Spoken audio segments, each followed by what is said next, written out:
How's it going? Matthew Tortorelli here, and so I got the first episode of the Mortgage Minute. This is it, and this is actually my first take too. So what I figured we would do is I wanted to go over something that I get questions about all the time. Borrowers especially, and occasionally, real estate professionals or people that are new to the mortgage industry.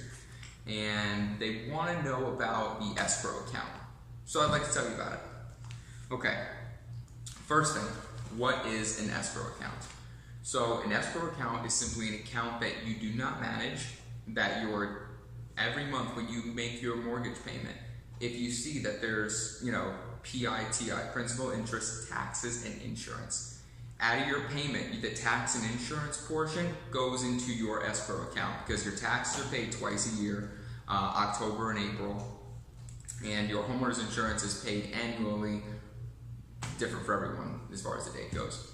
Anyway, so with that in mind, a couple of bullet points, okay? First off,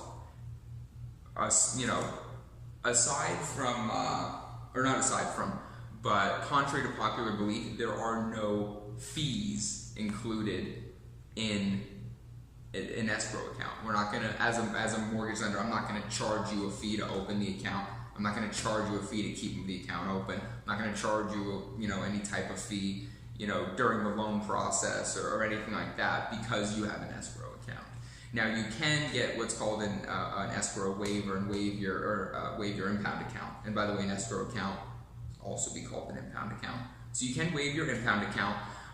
Normally, we'll do another whole separate video about waiving your impound account, but for most people that's not an option if they want the best price available. So, no fees.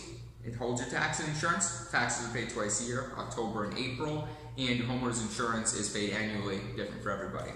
With that in mind, couple of pros about a escrow account. First off, instead of having 3 bills that get paid, one's monthly, one's annually, one's twice a year, instead of having that kind of get up, which can be a little bit difficult to organize, you have one payment, you know exactly when it's due, same time every month. Tax and insurance, your escrow account, it gets taken out of there automatically. So you never have to think about it, which is fantastic for a lot of people because let's be honest, we all have so much to worry about as it is. Why add that in there? So an escrow account, I think, is a positive for most buyers. Wow, my voice is really kind of messed up today. I was sick a couple weeks ago, so forgive me. I thought I was recovered, but I may not have. Anyway, so not a bad thing, an escrow account, actually a good thing. The only reason sometimes people don't like an escrow account is they're going to have to, when you first get the escrow account, depending on what time of year it is, you're going to have to pay into the account. Now this isn't a fee, but you're going to have to pay ahead into the account to get it up to date so that when the taxes are due that October, that April, that there's enough in there to cover it. Speaking of not enough in there to cover it, let's go over real quick what an escrow shortage is.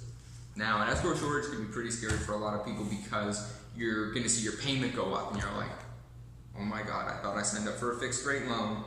How is my payment going up right now? Let me explain, okay? First off, so once a year, there's what's called an escrow analysis done by whoever your servicer is, okay? Now, that escrow analysis is attempting to estimate the proper amount of taxes to be taken out or that are going to be paid that year, and then whatever that number comes out to be, to divide that by 12 to get the per month that it's going to cost you.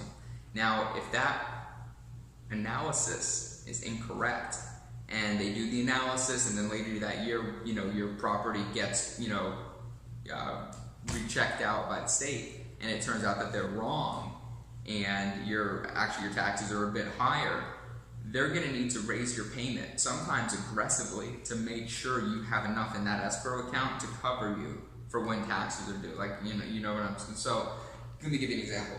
Let's say that you bought a brand new house, right? New built house. And your first year taxes are going to be based on the value of just the land. Now, when those taxes get reevaluated at some point, it's going to be both the land and the house that sits on the land. So that could cause your taxes to go up, and if the escrow analysis is incorrect and they haven't accounted for that, then your payment's going to go up on it, you know, just without warning. It's just going to pop up there.